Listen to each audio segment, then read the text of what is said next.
gentlemen, fling golf fanatics around the world, are you ready?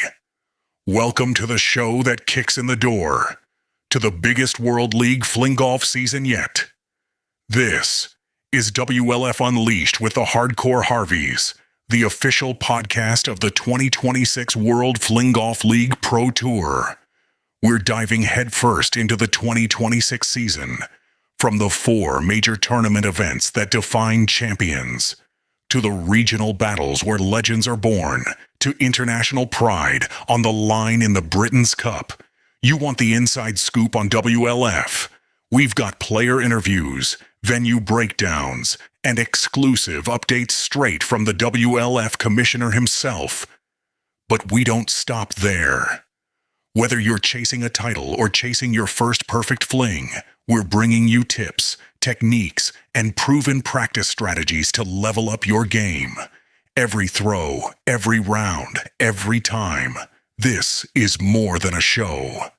WLF Unleashed is the heartbeat of the tour, the voice of the players, and the home of fling golf fans everywhere.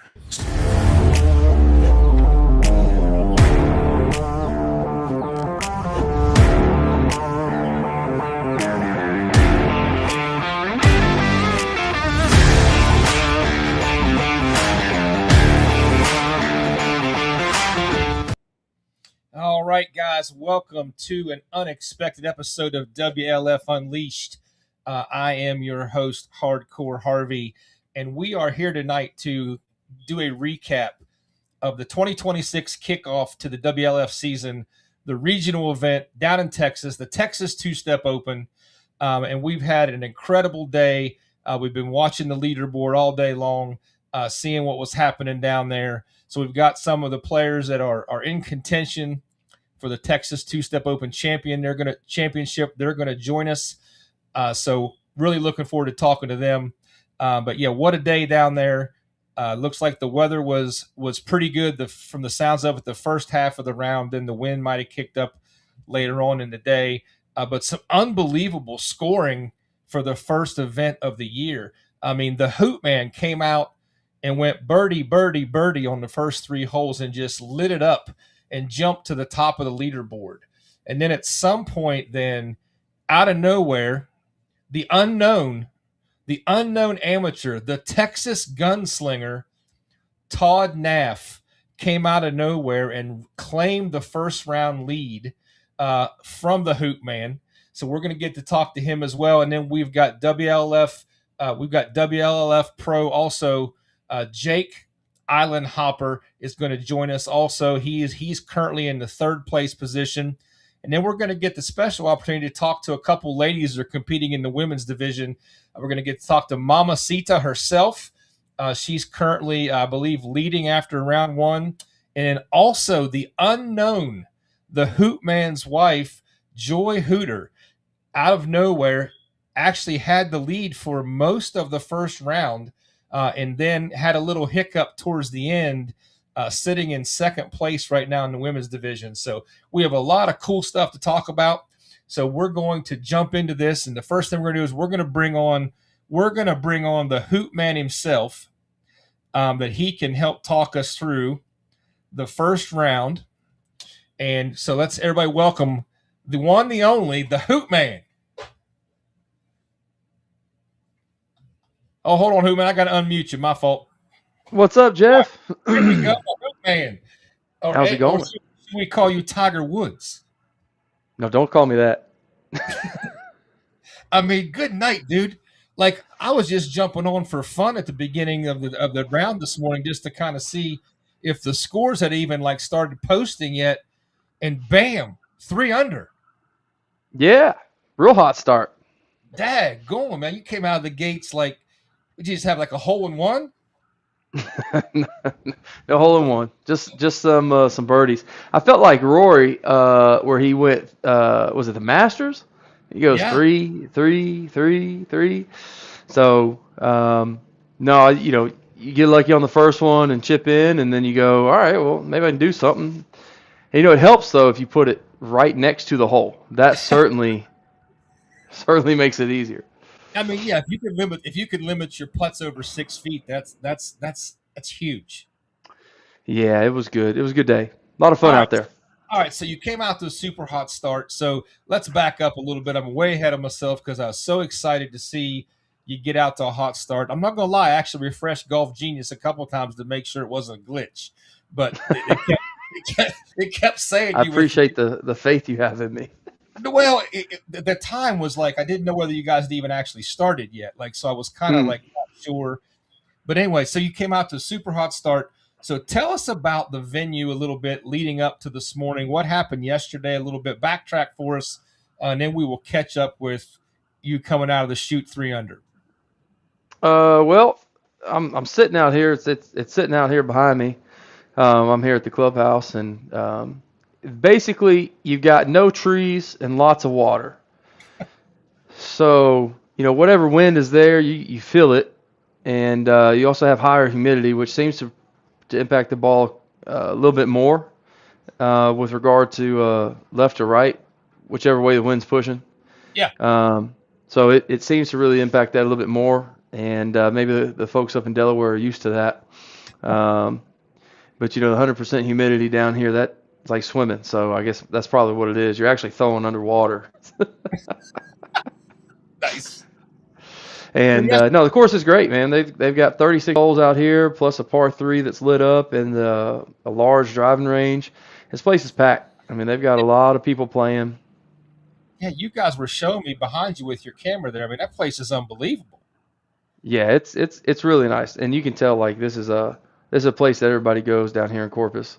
Dylan Nice, did a real great job of putting us on out here, and um, he's putting on a great show for us. Real welcoming. nice, man. All right, so yesterday you guys did you play practice round or pro? Like, did you do something? What'd you do yesterday? Yeah, we had a little practice round. It was a real good outing out there, and not as windy as today, but still real slow play. I mean, we're talking like 5 hour round. I Oh, think today was like 5.5. yeah, And yeah, I mean, I know, um, I know how much you like that. it's one of my favorite things. You're right. I really don't want to be anywhere but the course. So like, if we could stretch this to 7 hours, it'd probably be really good for me. Just daylight to dark, man. Yeah, just the whole time, sun up, sun down. All right, so you got who did you play with today? Today was Gary Mullins out of Denver. So this is his first soiree into a fling golf event. He's been playing Nice. about 5 months. Real solid, real super nice guy. Tommy Voyhas out of St. Louis. And he's played a couple events. Got injured last year with his thumb and didn't have an opportunity to play the rest of the season. Made a quick recovery, faster than anticipated. He's out here. Had a really good front nine, and I think he'll do a little bit better on the back nine tomorrow. And then lastly, I played with Brian Albers, who's out of Houston, also kind of new to the sport, but him and his brother both came up to make the trip down to Corpus to play. Nice, nice. So you guys got off about what time this morning? Your time there. 9:40 was the first tee time. Nice. All right, man. So you guys get out there, get taken off. You go birdie, birdie, birdie. So what kind of after you settled in? I mean, you were just on a, you were just you keep it rolling, or did you run into any trouble, or like how'd the rest of your round go? Yeah, I mean you settle in and hope to keep making some putts. Fortunately, they were rolling in today. I ended up uh, bogeying I think hole 5, come back with a birdie, hit another birdie immediately thereafter, made some putts. I think Dylan's grandson, he was filming some stuff out here, and I said, hey, you're going to want to make sure you get this on film. And and I think it was like a 35-footer, rolled it in right to left break, and just On it cue. was great. He was pumped. He was probably more fired up than I was. Well, Yeah. I gotta get that video for the. I gotta get Yeah, that. we got to have that footage. Yeah, I wish I could have provided it to you, but it wasn't my phone. Well, listen, I'm gonna bring up the leaderboard here real quick. Okay. So you're still on the screen also. So there All we right. can see we got Todd Naff, the Texas gun. Yeah, get real close. We got Yeah, yeah. Todd Naff, the Texas gunslinger, at -6, and you at -5, and then Island Hopper at +3. Yeah. So will you guys then get to play together tomorrow? What's tomorrow's setup look like? Yeah, I think I know for sure those top three are going to play together tomorrow, which will be a lot of fun. I like playing with Todd and Jake. The fourth spot, I think, without there being any scheduling conflicts, could either be Johnny Sands or Tommy. I think Tommy because of the score, but the word on the street he might have a plane to catch, but we'll see. Okay. And So, yeah, we'll go out there and have a good time. all right. So one of the big things that you and the gunslinger and myself have kind of talked about for several weeks leading up to this event is the potential for wind. How much factor, if any, was the wind today, and what do you see coming tomorrow? No, wind definitely played a role. You've got, like I said, I mean, there's balls that throwing and you think you're going to be right on the stick, and it pushes it 10 yards right to left. Wow. Today was 15-mile-an-hour winds. I think gust of like 20, maybe sustained of 10 to 13, something like that. Tomorrow, peak wind tonight is like 40 miles an hour. 40. Yeah, and in the morning it's on the way down, so we're hoping that it comes down to like 38. Yeah, like 37 would be good. No, we're hoping it'll probably be sustained at like 20 with gusts into 30, and that's going to be interesting to see what the scores do tomorrow. Yeah. Probably not as low, I wouldn't think. So I saw you mention something in one of your comments on the message board. We were talking. You said there was a lot of water. A lot of water. Yeah. Yeah. They got little lakes all over the place. Every hole or like? Yeah, there's water pretty much either lining a hole or in the middle of a hole or coming into the fairway. In fact, on 10, they've got at Doglegs right, and in practice round, I didn't think anything. They've got an embankment left to right, and I hit that with a little bit of a fade practice round. It's great. I was like 80 yards out from the pin. And today, I didn't throw as much fade, and it hit that hill, went right over the top of it, and I didn't know there was water behind there, right, because I've never been in that water. And lost the ball. In the water? Oh, yeah, gone forever. Oh, dang. So now you're dropping. Yeah, so took a drop and made a real tough bogey putt to keep it from bleeding out a little more than that. Any double bogeys on the card today? None. Oh, that's a good round. It's pretty good. I mean, I thought 8 birdies was doing something, but yeah, you're right. No doubles is good. Eight birdies. Yeah. And I left one out there for you too, so could have been a heck of a day. Even though you had 3 bogeys, is 8 birdies? Is that your best in a competitive round? Number of birdies? For sure. So what do you think the difference is? Why you just played well today? The course set up for you, or? Yeah, I think the ball just rolled in. Like you just happen to put it a little closer, or happen to make a putt that usually either lips out or you're close to it. So they rolled my way today. That's all I think the difference is. So listen, man, that's 8 birdies without the Reggie rule. Yeah. Dude, that's incredible. That's incredible. It was a good time. I mean, that might be the round of the year. Oh, well, we still got a long way to go on the year. Listen, one of these times I'm going to get you to say something. I'm going to get you to say something like, yeah, you're right. It was the greatest round of all time. Well, if we get to December 31st and it was the greatest round of the year, I'll tell you. So, okay, what do you think a good score is tomorrow, knowing what you're facing and the conditions with the wind? What do you think it's going to take tomorrow? I think probably. I mean, if you can go even tomorrow in the wind, that's probably a great round. Okay. Realistically, I think I would expect a +4. Really? That big a swing? I mean, you can take a great ball and it go completely haywire on you. Not to mention putting in the wind like that. So, who knows? We might be surprised. Come back with another -5.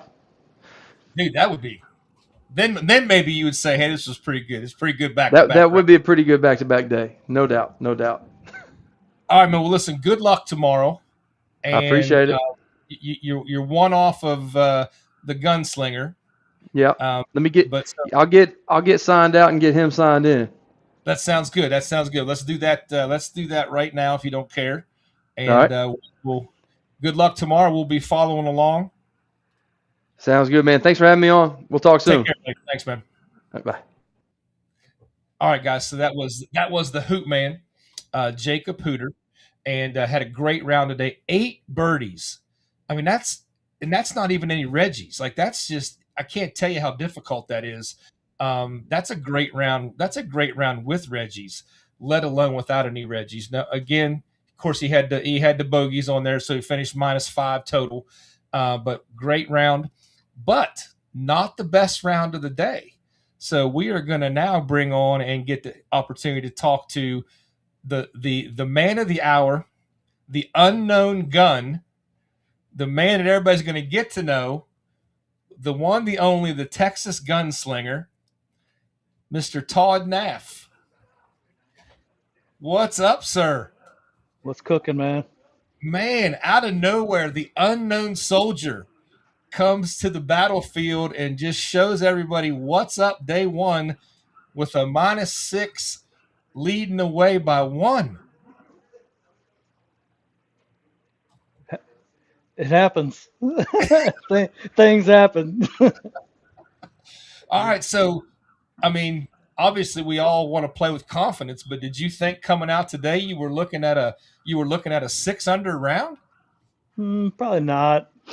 Honestly, it was more. I'm gonna go enjoy the day and try to throw balls in the fairway and hit some greens and roll some putts and see if something will go in. And few went in. So Well, listen, man. pretty good day.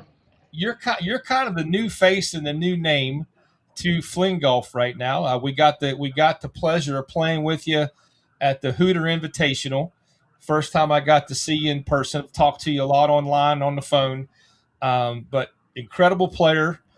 So tell us a little bit about your background that kind of led you up to Fling Golf, and a little bit of some of the things I think make you a really, really good player. Well, background. Um, Don't be grew up humble. kind of play. Grew up Don't kind be of pl- humble. Grew up kind of playing all the sports. Always just kind of had a knack for sports that had a ball, and um, ended up playing baseball and basketball in college, and then got drafted as a pitcher by the Padres a long time ago now, and so have grown up throwing balls. And I always would say, like, there's a point in the golf course where I was playing traditional golf where if they would just let me start throwing it from here, I would be really good. And so I stumbled onto the All-Star Skills Challenge one night not this past January, but the January before. Okay. And I saw people throwing golf balls, and I'm like, man, my dream has come true. I could do something where I get to throw the ball. And so I really just, I just try to translate pitching, throwing into a fling golf motion, and try to make that work. So Well, listen, man, there is no doubt. Let me bring up here. I'm going to bring up your round today with the 6 under, and just want you to kind of walk us through what led to your 6 under round today.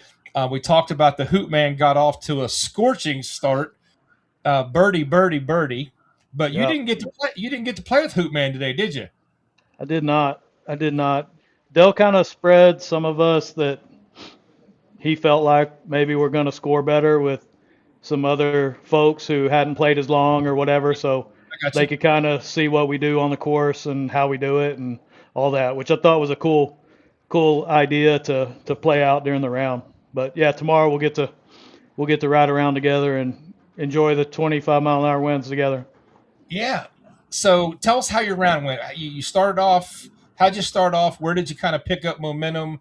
And what do you think some of the reasons were that you were able to put together a 6 under round today? Yeah, so course starts out with a couple of what I would call like shorter par fours that are like 265 to 285. Uh, I was kind of listening to Jacob, and there's just water everywhere, and if you don't throw it in the right place, even when it's a shorter hole, like you can find yourself in a bad spot really quick. And I was able to kind of take advantage of some length on some of those longer, shorter par fours. Definitely number 2 and 3, where I mean honestly, I was kind of on the fringe on one off the tee, and like five yards maybe off on another one, which just left me a nice little sidecar up, and had 3 foot, little tap in kind of birdies that kicked things off for sure really well. And then got some par fives and was able to use some distance to get good looks into those that really just set you up with shots that you just feel really comfortable about getting the ball closer to the hole, where you have just a great version of a So birdie listen, putt that you feel really good about. so listen, he's not going to say it because I can't get him and the Hoop Man to say anything controversial. So, but Uh, this guy right here, the Texas Gunslinger, he can flat out bomb it. Like we at the Hooter Invitational, we had one hole, we had a long drive hole, and I think he kind of felt sorry for the rest of us, but he threw it out there just a relaxed 272 at the Hooter Invitational, and I know that when in he and I's private conversations that I know he's thrown it 295 to a par four when he's played other courses. So this guy can throw it almost 300. Um, it's insane to watch him throw it, but he's not gonna brag about it. But I'm gonna brag for him because it's incredible to watch him throw a golf ball with a fling stick. And I'm going to say right now on Unleashed that he's going to be the first guy to throw it over 300 yards. I hope that's true. That definitely is a pursuit that I'm on. Exactly. All right. So your distance definitely helped you today. What do Yep. you think? Like, what do you think the second strongest part of your game was today for the 600 round?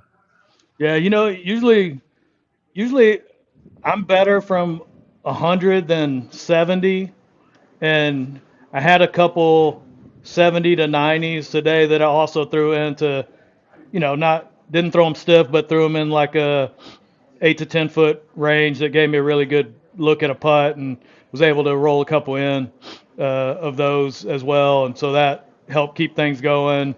Made a couple bogeys, but seemed to just respond afterward with a good shot at the right time to kind of get things back onto the rails, and uh, felt like it was kind of just stabilizing the round again into a good place. So that definitely helps. Always good to always feels good to bounce back after bogey. All right. So obviously the elephant in the room that everybody can see is the wind tomorrow. It's supposed to be 30-mile-an-hour winds tomorrow. Like, what do you think you will do differently, or what are you looking at your strategy for tomorrow, given that type of wind? Yeah, I think it's going to set me up to be able to really attack downwind. And if I can just take advantage of those downwind holes, par fours or par fives, to just get a nice look into the green as possible, and then execute on those, it'll be good. But the bigger advantage though, maybe into the wind, where if I can really like keep my trajectory under control and keep things Yeah. down, and get the ball speed to translate on a good trajectory, then I can kind of get myself into places that it's tough for other people to get to have 130 in instead of 160 in, and that over the course of a day that'll add up a lot. So that's going to be the kind of the plan. Just control trajectory, and when it's downwind, like just let it rip and see what happens. Listen, you might be the first guy to ever drive a par 5 in one tomorrow with the wind. Downwind. Well, I don't know about that, but downwind. If I'm staring at a few 150s or 130s into a couple par 5s, I won't be mad about that either. Exactly. Well, listen, man, great job today. Congratulations on a fantastic round one of your very first World League Fling Golf event coming out of the gates. So you're definitely someone. Your name's on the map. If anybody didn't already know you, they know you now. So are we going to see you at some other events, or is this just kind of going to be you going to kind of do the Texas thing? And what's your plan? Yeah, I haven't really gotten settled on a schedule for the rest of the year, so still working on that. If something else pops up in Texas, obviously that makes it a lot easier. But yeah, we'll have to see on the rest of the season. I got you. And is that an official Texas Gunslinger hat? That's it. It's the official logo. Look at that. That's awesome, man. That is fantastic. That's custom? Yeah. All right. Well, listen, Todd, thank you for spending a few minutes with us, man. Appreciate you. If you can kind of get Island Hopper headed that way, and we'll do. We're going to talk with him, and good luck tomorrow, man. Appreciate you, brother. See ya. All right, guys. So that was the Texas Gunslinger, Todd Naff, coming out in his very first event and shooting a tasty 6 under in tough conditions. And again, if you ever get a chance, hope everybody gets a chance to see him play. He can flat out bomb it off the tee. So he's definitely a super quality player for the World League Fling Golf, World Fling Golf League. So we're hoping to bring on Island Hopper here next and talk to him and see about how his round went. But again, they're facing some tough conditions tomorrow, coming out with the 30-mile-an-hour winds. I'm not sure you can just kind of grasp how much that affects the golf ball. The wife and I went out and played today here in West Virginia, and we had just a few gusts of 15, 17-mile-an-hour winds while we were playing.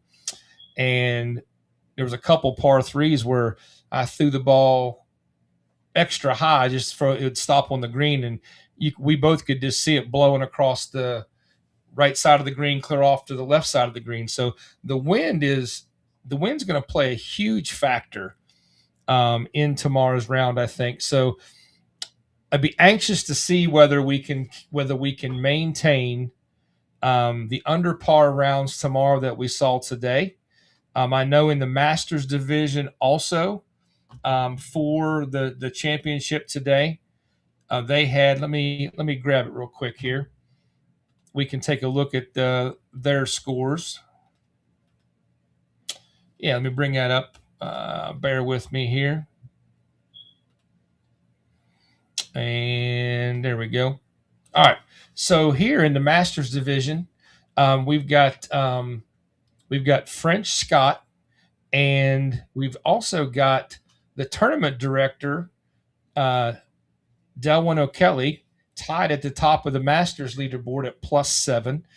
And I do know from looking at the scorecards earlier in the day that there was a good while that French Scott was at -1 for a good part of his first round. So I think I could tell based on scorecards when the wind picked up, because I saw everybody get out to a really hot start this morning, and then it seemed like after that the scores kind of stalled. It wasn't that people played worse, but it was you could definitely tell that something was going on with the scores. So we got that there. So it looks like we've got Island Hopper ready to join us. So we're going to bring him on here. So ladies and gentlemen, the man that's on the cover of the Fling Golf website, the one and the only, the Island Hopper, Jake Anderson. So Thanks for being with us, brother. How you doing? How you doing, Jeff? I'm doing great, man. I'm doing great. The question is, how are you doing? I mean, we talked before the show. You guys drove 20 hours to get to this event because I'm like, hey, when did you fly in? He's like, we didn't fly. And I'm like, holy moly. So 20-hour road trip. Here you are, round one. You're in third place. You're sitting at +3. So tell us about your day and how things went out there. It's really been a super interesting day for me. I mean, I didn't kill it. I don't think I really did too bad, but it's a lot of what happened on the back nine for a lot of people didn't affect me too bad. I think, I was +1 on the front nine. I was +2 on the back nine, ending up with a +3. Really would have loved to drain some kind of birdie putt today. I couldn't hit a single one. Unfortunately, I was training really great par putts, which is, in most cases not so bad. But this Texas boys, they're really putting on a show over here. So I don't know. I need a miracle tomorrow. I'm going to play as hard as I can, and I'm just going to try to put on a show tomorrow if something can be fun. But it should be a fun round tomorrow, regardless of the conditions or anything. And I'm really excited to be here. So I'm gonna take you back about 4 months or whatever. So last event of last season, you had a fantastic event. You led a good part of the event there at San Diego Open. Here you are back. You're in third. You're still in striking distance again. It's almost like they're at the end of last season and now over the winter. Your game has got really consistent. You've got a lot of consistency. Like, how would you describe it? Do you feel like that's true, or you feel like you just got hot a couple times? No, I think that's true. I've been playing a lot more. The Mamacita has been dragging me out to the course whenever she can to really put the fire underneath me and getting us out there and playing, because I won't lie, we have not had a bad winter over in San Diego and California in general. So these courses are looking great. Conditions are probably a little bit different over here because of the wind, but it really is no excuse. If you're a great player, you adapt, you know what's going on. And I think that was something that I did pretty good today. I made, like I said, the putting really wasn't bad, but it was just some missed opportunities here and there. And, it's always interesting how you can see your game change in a different environment. So and you're one of the OGs. Like, I feel like you're one of the Fling Golf OGs. Like, whenever I hear people telling stories, like, I've not heard a story yet that doesn't involve island hopper. So I think you've been there from like day one. Like, how would you describe where Fling Golf started to where like it is now? Sure. Yeah. I mean, when we first started the tour, I started playing Fling Golf about 6 months before we had the actual tour. And the first ever WLF event was in Delaware, Lewis, Delaware, at the amazing American Classic. And it was just kind of these collection of people from all different backgrounds. I mean, I don't know if people know a lot about me, but I don't have a lacrosse background. I don't have a baseball background. A little bit of tennis. I used to be an amateur skateboarder, so like really kind of out of the box. So, and that's how it was for a lot of people. I mean, some people come from lacrosse, some people are former golf pros or are golf pros, but now we're just seeing that expanded. We're seeing that same kind of storyline in a lot of different areas. The people I was playing with now or today, former lacrosse player, person that never even been on a golf course before right. Today, and now I believe David Valle, he goes on the golf course with his wife, but now he's in fourth place at this tournament. And just to go on a slight tangent, there's really strong play that was seeing out of people today that, I don't know, like at a regional tournament, it was a little unexpected, but man, they were playing so great today, and it was just been super fun. So that's what's really cool to see with the sport going from sort of a collection of small places to these little pockets that are just growing and growing and growing. All right, so Lonnie Gaither says I was grouped up with Island Hopper Day. His game was really consistent all the way around. Is that pretty accurate? Yeah. I not to toot my own horn, but I'm not at the top, but yeah, I was very consistent today. Lonnie, I think the only thing with Lonnie, he just had a couple bad breaks today, but I think Lonnie knows what he has to do tomorrow, and he can make a run tomorrow because honestly, Lonnie was very consistent too in a lot of ways, and I can't wait to see him up on a podium wearing all his orange tomorrow. Nice. So do you feel like from when you started playing World League Fling Golf till now, like has the caliber of play overall, like has it caused you guys that were kind of the original players to also kind of have to do basically hone your skills also? Or do you feel like where you were and where you are now is fairly close, or do you feel like you've definitely gotten better? I mean, I probably go through a bit more peaks and valleys than a bit more people. I can make excuses, whatever it may be. I got to fly to most tournaments across the country. Like I got to go through, a bit more trials and tribulations with, dealing with time zones and everything. But, I feel like I'm at a consistent point right now. I want to bump that up a little bit more. There's definitely some things today that I saw with my putting and my sidecars.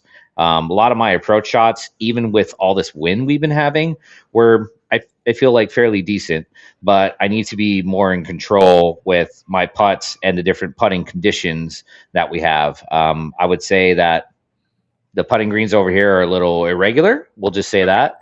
Right. So you just gotta, get that in your head. Hey, this is probably going to roll a little bit differently than I think. Is it soft? Is it fast? Is it going to do this or that? So, that's what I think. I think if you put in enough time and effort when you're going through your fling golf journey, don't get discouraged. I mean, there's some people out there. This is their first regional, and it's your first tournament. You might have a higher score than you think, but this course was no joke. I'm sorry, but they put up a belt buckle up for grabs, and the Texans went crazy. They just they wanted that belt buckle like crazy. Okay, so that's why the scores were so low. But I really enjoyed seeing all the scores throughout the day. I'm not one of those kind of people that just like, oh, I never want to see. I would like to see where I am so I can, make a run, get more aggressive and everything. Well, listen, we all know the wind is the great equalizer. So you guys are facing some serious wind issues tomorrow. So like, what do you think? Because I feel like with the wind tomorrow, I don't feel like you're out of it at all. I feel like it could turn the tides completely in the wind. Like, what do you feel like you have to do differently tomorrow with the conditions that you're about to face to maybe get yourself back in contention? Sure. Yeah. I mean, I never want to see anybody, have a bad day and then, I can take advantage of it. But, there's a lot of things that I've learned over the years where wind and even temperature can be a big deal in my game. A lot of wind. I'm a big low to high guy. I launch a low to high 100, 120 yards. But if I see that wind coming left to right or right to left, I'm probably not going to do that. I'm probably going to keep it lower. I'm going to try to get it right up on the green and not be as aggressive with my low to high, which is, a pretty strong point of my game. Really going to emphasize how much wind is coming at me when I'm putting. It's that windy over here. It's going to affect your putt. Literally, I don't know if Hooter talked about it, but at one point, he needed 3 people behind him to block the wind while he was putting because he couldn't even place his ball down. Wow. So it's affecting more than just approach shots, drives, and everything. It's affecting a lot of that. But just tune your game down, be confident in your game. Just make sure that you're not second guessing as much as you want, and just pay attention to honestly what other people are doing in your group too. If you can see a line, see that line. If you can see how someone's ball is going from left to right or right to left, take advantage of that. There's nothing wrong with that. And just be consistent with your game, and it pays off. Like I said, striking distance for me, kind of, but we're looking to do something really good. I didn't drop any birdies today, unfortunately. I'm going to try to drop them early tomorrow and see what I can do. All right, man. Well, listen, great luck to you tomorrow. Hopefully you can get yourself back in the mix. I feel like with the wind, if anybody is around even or 1 or 2 under, that's going to be a great day. And you just never know. Bounce here, bounce there, and you're right back in it. So good luck tomorrow. Thank you for taking the time to be with us and jump on this interview. And we are going to actually, once we take you off, if you can bring either Mamacita or Joy, whichever one's available. I want to talk to the ladies about their round today. Is that cool? Yeah, I'll go see if I can snag them. They're running around here and there, so I'll snag them and try to get them on as soon as I can. Island Hopper, thanks, man. Appreciate you. Thank you, Jeff. Yeah, but all right, guys, that was Island Hopper, Jake Anderson, currently setting in third place at +3. You've got the Hoot Man at -5 and the Texas Gunslinger at -6. So those are the 3 front runners for the men's division tomorrow. So we are we're gonna anxious to see what happens again in that wind.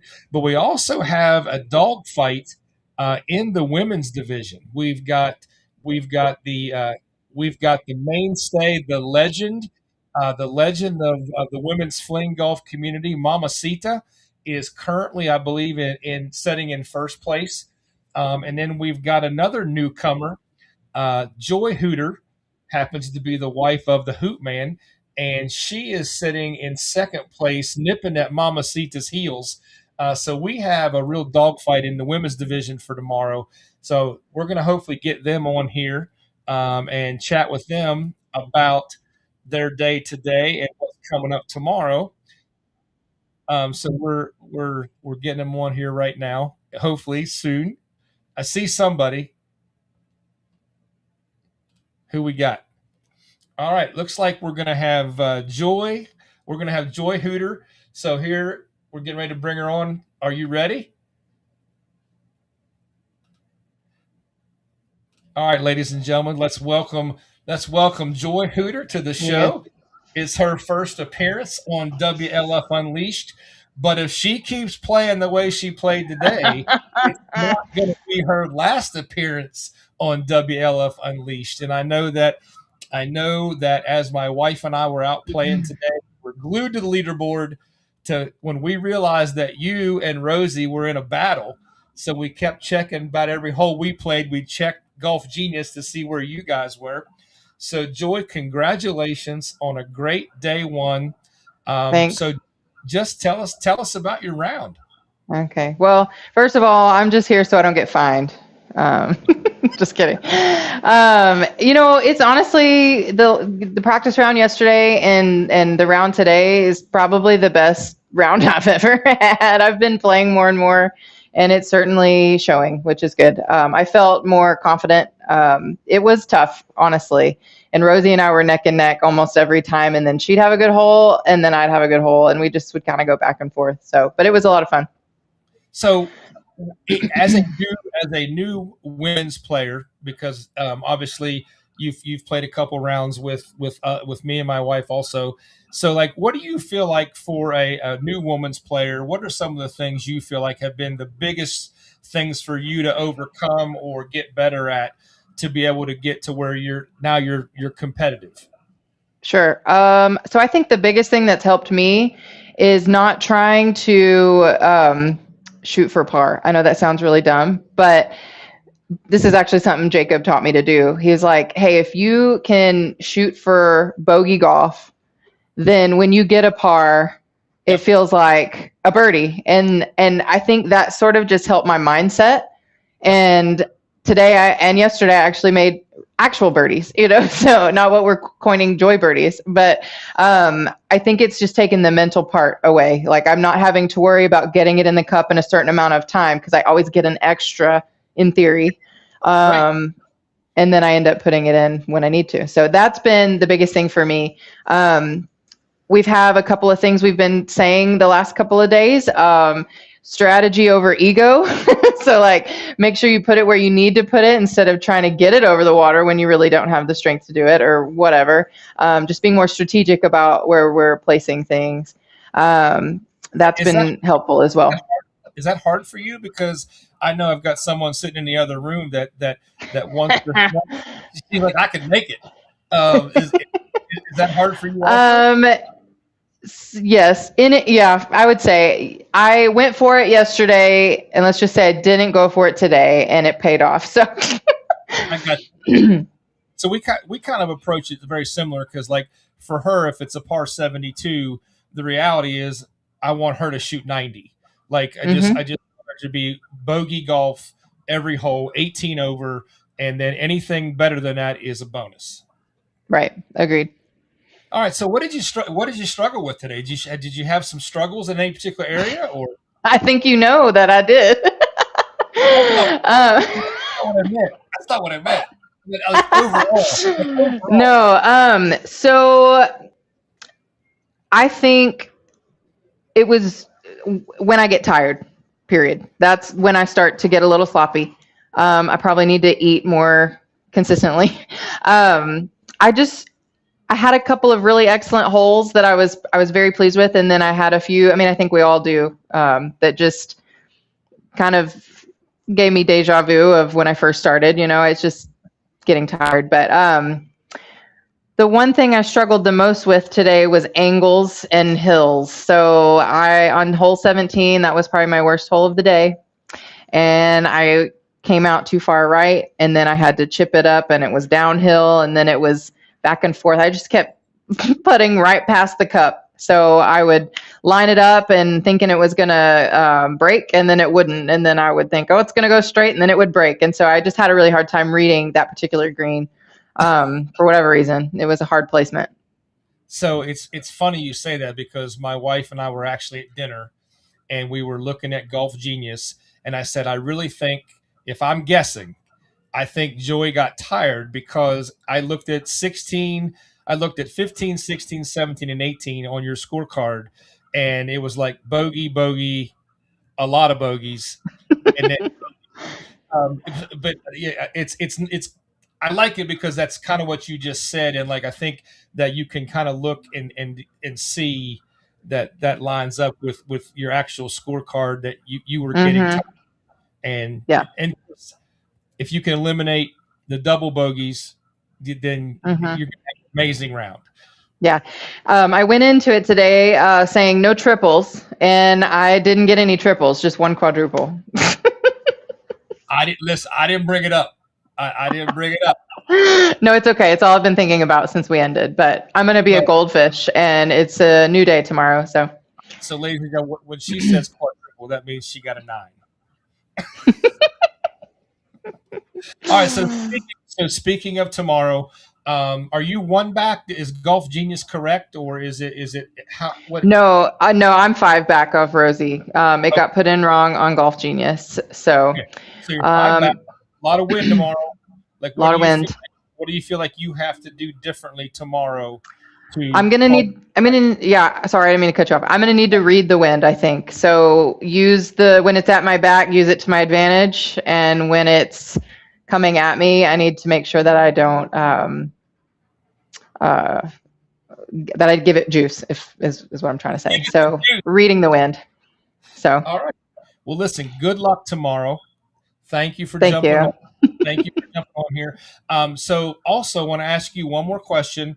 Like, what is your plans for the rest of 2026? Like, are you going to be at some other events, or what does your WLF schedule look like, Joy Hooter?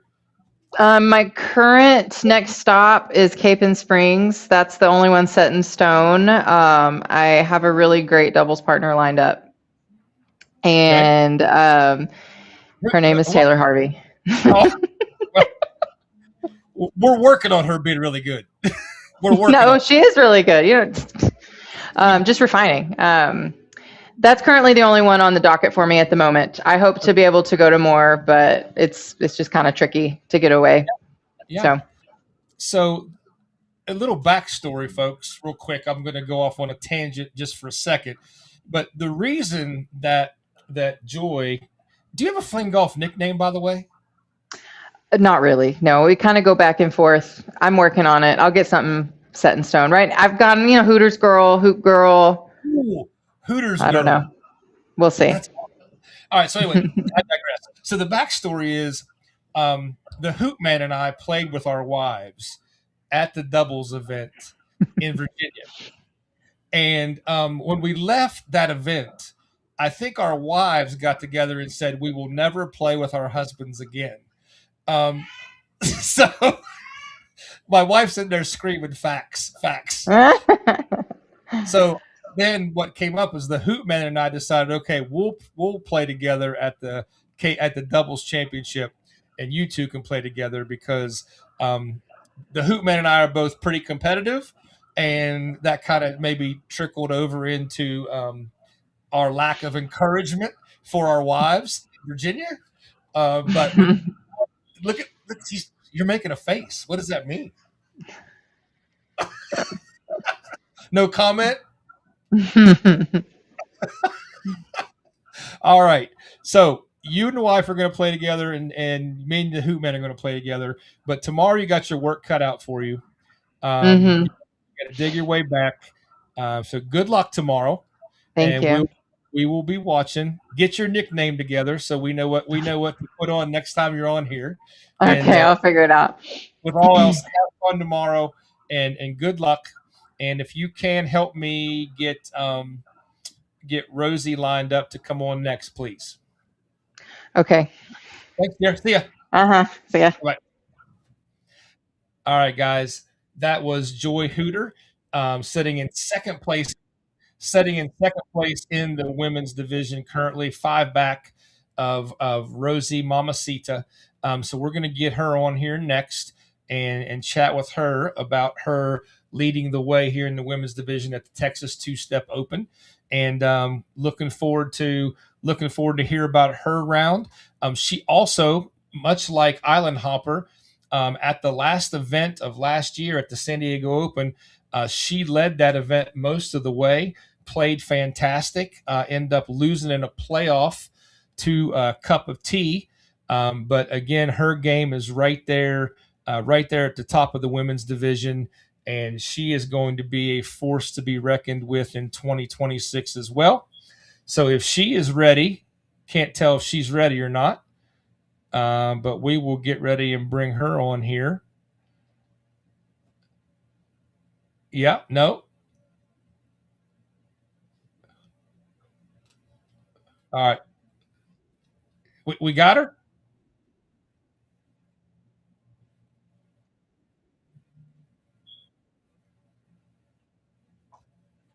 Also, if anybody in the Masters division is there and is interested in jumping on, I think if French is there, he's leading the Masters division, so we'd love to chat with him also. If he's available, or if Delwyn's available, the tournament director, we could wrap up with him also if he's available. But we can talk to those two people. Again, for tomorrow, these folks are facing quite the challenge with the wind and stuff going on. And let me see here if I can bring up real quick here we go. We got the women's division here. So let me bring the score up. All right, so you can see here in the women's division that they've got Rosie at -18. They've got +18. They've got Joy at +20. But that may or may not be correct because Joy told us. Do I need to hit any buttons or anything? Joy told us she was 5 back. So we'll have to see. We'll have to see there. But in the meantime, it looks like we've got French Scott available to chat with us. So let's bring him on real quick. Hey, welcome to WLF Unleashed, sir. How are you? Yeah, it's great.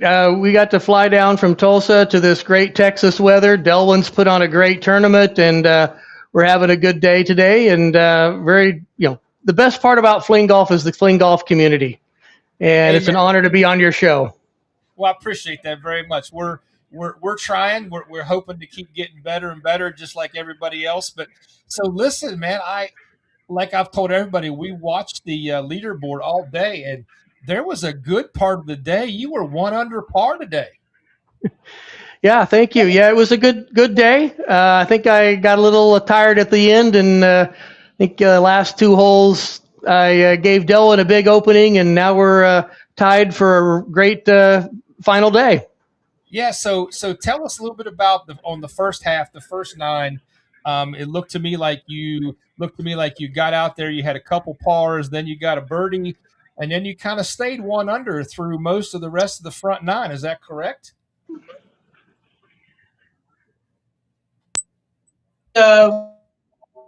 Back 9 was a little bit more difficult, and also I think just the weather and the wind kind of caught up with me, and I got a little tired. So I'll do better this hopefully tomorrow. All right. So what was the best part of your game today?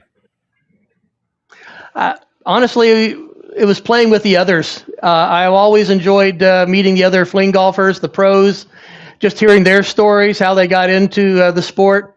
Playing today, as far as what I did best, I felt like on the practice rounds yesterday, my putting was awful, and warming up, all I did was just practice putting, and it really helped me out for the first 9 holes, actually probably the first 12. Nice. So I know the belt buckle's on the line. So like, what's your strategy for tomorrow to try to take home the first annual Texas 2-Step Open belt buckle? It's just to do my best. I think I'd heard some Jack Nicklaus or somebody say it's not about playing against other people. It's playing against yourself and playing against the course. Yes, sir. And if I can go out and have fun and just enjoy what I'm doing and do my best, I'll be a winner whether I come home with the buckle or not. But it would be fun to create a Oklahoma-Texas rivalry by taking home the first Texas belt buckle. I'm sure they'd probably it'd be fun. That would be awesome. I would like that. So, all right. So before we let you go here, I didn't ask you at the beginning, but how did you get into Fling golf? Like, what's your background? How long have you been playing? Like, what's your Fling golf story? No, that's great. I am not a traditional golfer. I bought a set of clubs and probably played 5 rounds of golf over 12 years when I lived in Charlotte, North Carolina, and just didn't want to be that guy. I was super self-conscious and didn't want to hold people up. So I didn't pursue it. And about this time last year, I saw the ESPN Skills Challenge there in Rock Hill, which was close to Charlotte where I'd lived before, and heard the story about Fling golf and said, I think that might work for me. I bought a stick and gave it a try, fell in love, and it's been great ever since. Nice. So what is your plans for Fling golf moving forward? Are you going to play in other events? Are you going to kind of just play in the Texas series, or what's your plan? No, that's great. I am going to be there at the Low Country Open, and I really hope to be at all 4 of the Pro Series events. And if we have some more regional tournaments in the Central Time Zone, in fact, I'd really like to put one together in the Tulsa area. We've been growing a great community there, probably 15 folks or more I know of that would be willing to go to a tournament in Tulsa if we did something. So hoping to do that.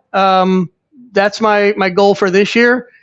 Continue to promote it. I'm glad that, just honored that the John and Steve allowed me to become an ambassador. And even if I didn't have that title, I'd still be an ambassador for the sport wherever I get to play. So love it and love the people that we play alongside.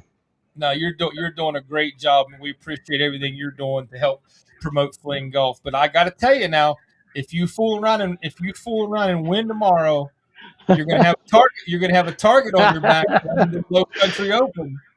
I know that, Jeff, and you're going to be hard to beat. So this is going to be a challenge. I was just telling my wife, I said it would be great to have a little bit of credibility showing up at the Low Country Open, but I know I've got a competition on my hands there. I just, listen, again, want to do my best. You got to promise me if you do win tomorrow, you got to wear the belt buckle to the Low Country Open. Will do. I will. All right, man. Well, listen, thank you for joining us. Good luck tomorrow. Thank you. Hope you and Delwyn have an epic battle tomorrow. That always makes it more fun. It does. We will be watching all the way tomorrow. So good luck, man. Thank you. Absolutely. See ya. All right, guys. We are still going to try to get Mama Sita on here if we can. Hopefully, they're transitioning the mic to her right now, and we can finish up our unscheduled WLF Unleashed podcast episode coverage of the Texas Two-Step Open from Corpus Christi, Texas. Again, if you're just joining us, big day today down there. 2 scores in the men's division, significantly under par, -6 by the Texas gunslinger Todd Naff, and -5 by the Hoot Man, Jacob Hooter. And then with Island Hopper in third. And then in the women's division, we've got Mamacita, Rosie Flores in the first position, and Joy Hooter in the second position in the women's division. And then we got a battle in the Masters division after day one. We've got French Scott and Delwyn O'Kelly sitting at +7 each. They're tied at the top of the leaderboard. And so tomorrow they will battle it out for the first ever belt buckle for the Texas Two-Step Open. And so it looks like that we may have lost them. So we'll give that just a second to see whether they jump back on. And if not, we appreciate everybody that has participated tonight and hung around and watched with us. And keep in mind, WLF Unleashed is going to be the first pre-major event will be March 3rd at 7 p.m. It'll be on Facebook Live and YouTube Live.